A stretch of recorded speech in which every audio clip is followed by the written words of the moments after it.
നമസ്കാരം. പാലാഴിയിലേക്ക് എല്ലാവർക്കും ഹൃദയം നിറഞ്ഞ സ്വാഗതം. ധർമാർത്ഥേ പ്രാണദാതാരം സീതാരക്ഷാപരായണം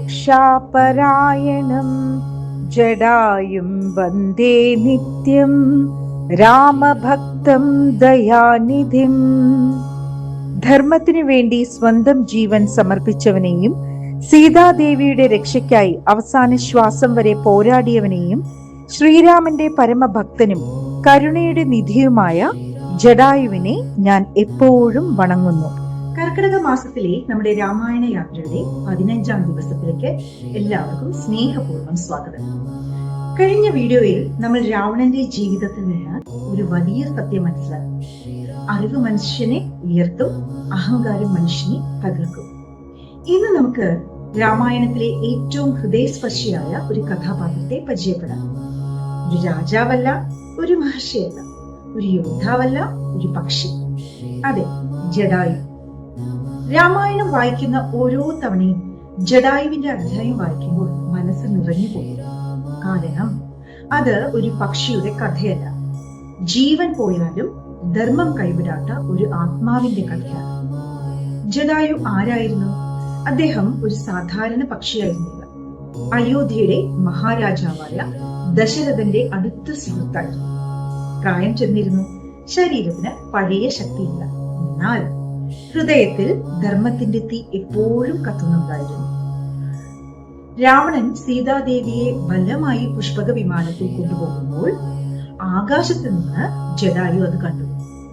ഒരു നിമിഷം ചിന്തിക്കും. അദ്ദേഹത്തിന് അറിയാമായിരുന്നു രാവണൻ ആരാണെന്ന്. ലങ്കയുടെ ചക്രവർത്തി, അപരാജിതനായ യോദ്ധാവ്, തന്നെക്കാൾ എത്രയോ ശക്തൻ. എന്നിട്ടും ജടായു ഒരു നിമിഷം പോലും മരിച്ചില്ല. അദ്ദേഹം രാവണനോട് പറഞ്ഞു, രാവണ, ഇത് ധർമ്മത്തിന് വിരുദ്ധമാണ്. സീതാദേവിയെ മോചിപ്പിക്കുന്നു. രാവണൻ ചിരിച്ചു, ജടായുവിനെ പരിഹസിച്ചു. പക്ഷേ ജടായു പിന്മാറിയില്ല. അതിനുശേഷം ആകാശത്ത് നടന്നത് ധർമ്മവും അധർമ്മവും തമ്മിലുള്ള പോരാട്ടമായിരുന്നു. ഒരു വശത്ത് ലോകം ഭയന്ന രാവണൻ, മറ്റൊരു വശത്ത് പ്രായമായ ഒരു പക്ഷി. ജടായു തന്റെ ചിറകുകളും നഖങ്ങളും കൊക്കും കൊണ്ട് രാവണനെ നേരിട്ടു. രാവണന്റെ രഥം തകർത്തു, കുതിരകളെ വീഴ്ത്തി. അല്പസമയമെങ്കിലും അധർമ്മത്തിന്റെ യാത്ര തടഞ്ഞു നിർത്തി.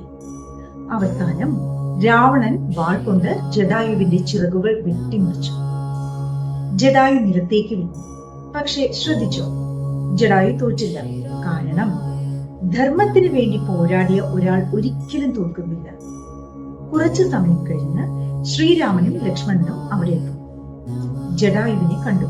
അവസാന ശ്വാസം വരെ സീതാദേവിയെ ഏതു ദിശയിലേക്കാണ് രാവണൻ കൊണ്ടുപോയതെന്ന് അദ്ദേഹം പറഞ്ഞു. ശേഷം ശ്രീരാമന്റെ മടിയിൽ കിടന്ന് ജടായു ഈ ലോകത്തോട് വിട പറഞ്ഞു. ഇതാണ് രാമായണത്തിലെ ഏറ്റവും മനോഹരമായ നിമിഷങ്ങളിലൊന്ന്. ഒരു പക്ഷിക്ക് സ്വന്തം പിതാവിനെ പോലെ ശ്രീരാമൻ അന്ത്യകർമ്മങ്ങൾ ചെയ്തു. എന്തുകൊണ്ട്? കാരണം രക്തബന്ധത്തെക്കാൾ വലിയതാണ് ധർമ്മബന്ധം. ഇന്ന് നമ്മുടെ സമൂഹത്തിന് ജടായുവിൽ നിന്ന് ഒരുപാട് പഠിക്കാനുണ്ട്. തെറ്റ് കണ്ടിട്ടും ഇത് എന്റെ കാര്യമല്ല എന്ന് പറഞ്ഞ് മാറി നിൽക്കുന്ന ഒരു കാലമാണിത്. ആരെങ്കിലും അനീതി അനുഭവിച്ചാൽ നാം മൊബൈലിൽ വീഡിയോ എടുക്കുന്നു, പക്ഷേ സഹായിക്കാൻ മുന്നോട്ട് വരുന്നത് വളരെ കുറവാണ്. ജടായു നമ്മെ പഠിപ്പിക്കുന്നത് ശക്തി എത്രയുണ്ട് എന്നതല്ല, ധൈര്യം എത്രയുണ്ട് എന്നതാണ് പ്രധാനം. ഒരു ചെറിയ കുട്ടി ഒരിക്കൽ തന്റെ അച്ഛനോട് ചോദിച്ചു, അച്ഛാ, ജടായുവിന് രാവണനെ ജയിക്കാൻ കഴിയില്ലെന്ന് അറിയാമായിരുന്നില്ലേ? അച്ഛൻ പുഞ്ചിരിച്ചുകൊണ്ട് പറഞ്ഞു, മോനെ, ജടായു ജയിക്കാൻ വേണ്ടിയല്ല പോരാടിയത്, ധർമ്മത്തിന്റെ ഭാഗത്ത് നിൽക്കാനാണ് പോരാടിയത്. എന്തൊരു വലിയ സന്ദേശം! ജീവിതത്തിൽ ചില യുദ്ധങ്ങൾ വിജയിക്കാൻ വേണ്ടിയല്ല, ശരിയുടെ പക്ഷത്ത് നിൽക്കാൻ വേണ്ടിയാണ്, സത്യം പറയാൻ വേണ്ടിയാണ്, നീതിക്ക് വേണ്ടി ശബ്ദമുയർത്താൻ വേണ്ടിയാണ്. അതാണ് ജടായുവിന്റെ ജീവിതം നമ്മെ പഠിപ്പിക്കുന്നത്. ഇന്നൊരു നിമിഷം ചിന്തിക്കാം. എന്റെ ചുറ്റും ഒരു അനീതി നടക്കുമ്പോൾ ഞാൻ എന്താണ് ചെയ്യുന്നത്? മാറി നിൽക്കും, അതോ കഴിയുന്നത്ര സഹായിക്കും? ഈ ചോദ്യത്തിനുള്ള ഉത്തരമാണ് നമ്മുടെ ഉള്ളിലെ ധർമ്മബോധത്തെ അളക്കുന്നത്. ഇന്നത്തെ വീഡിയോ അവസാനിപ്പിക്കുന്നതിന് മുമ്പ് ഒരു ചെറിയ പ്രതിജ്ഞ എടുക്കാം. ഇന്നു മുതൽ അനീതി കണ്ടാൽ മൗനം പാലിക്കുക, കഴിയുന്നത്ര നല്ലത് ചെയ്യാൻ ശ്രമിക്കുക. ആരുടെയെങ്കിലും കണ്ണുനീർ തുടയ്ക്കാൻ എനിക്ക് കഴിയുമെങ്കിൽ ഞാൻ പിന്നോട്ട് പോകില്ല. കാരണം ജീവിതത്തിന്റെ മഹത്വം എത്ര കാലം ജീവിച്ചു എന്നതിലല്ല, എന്തിനു വേണ്ടി ജീവിച്ചു എന്നതിലാണ്. നാളത്തെ വീഡിയോയിൽ നമുക്ക് രാമായണത്തിലെ ഏറ്റവും ഭക്തി നിർഭരമായ ഒരു കഥാപാത്രത്തെ പരിചയപ്പെടാം. ശബരി, ഒരു സാധാരണ വനവാസി സ്ത്രീ. എന്തുകൊണ്ടാണ് ശ്രീരാമനെ കാണാൻ വർഷങ്ങളോളം കാത്തിരുന്നത്?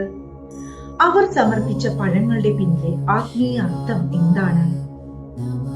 ശബരിയുടെ ഭക്തി ഇന്നത്തെ മനുഷ്യനെ എന്താണ് പഠിപ്പിക്കുന്നത്? അതാണ് നാളത്തെ വിഷയം. ഈ വീഡിയോ നിങ്ങൾക്ക് ഇഷ്ടമായെങ്കിൽ ലൈക്ക് ചെയ്യൂ, പാലാഴി ചാനൽ സബ്സ്ക്രൈബ് ചെയ്യൂ. ഈ രാമായണ യാത്ര നിങ്ങളുടെ കുടുംബാംഗങ്ങളുമായും സുഹൃത്തുക്കളുമായും പങ്കുവയ്ക്കും. ഈ കർക്കിടക മാസത്തിൽ ജടായുവിന്റെ ധൈര്യവും ധർമ്മബോധവും നമ്മുടെ ഹൃദയങ്ങളിൽ എന്നും ജ്വലിച്ചു നിൽക്കട്ടെ. ജയ് ശ്രീറാം. നന്ദി, നമസ്കാരം.